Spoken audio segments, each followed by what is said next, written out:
Once upon a time, there were two neighbors. One was a businessman and one was a retired teacher. They both were very fond of gardening, and they decided to plant the same plants in each of their respective gardens. When they started to do this, the retired teacher took some care of his plants, but didn't give them too much attention. The businessman, on the other hand, being extremely meticulous, gave a lot of attention to detail and took care of the plants almost too well.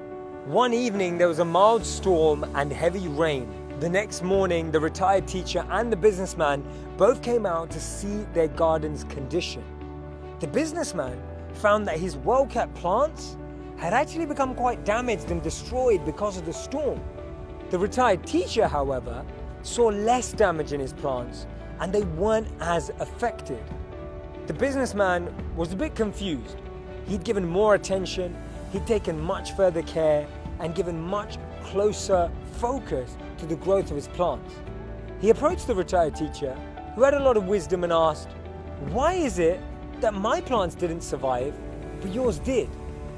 The retired teacher smiled and shared a very important lesson. He said, because you were giving such close attention and focus to your plants, they became extra dependent on you. They needed you for their survival. But because I kept some distance and allowed my plants to actually find their own nutrients, to develop their own strong roots, they were able to survive the storm. The same is true for us.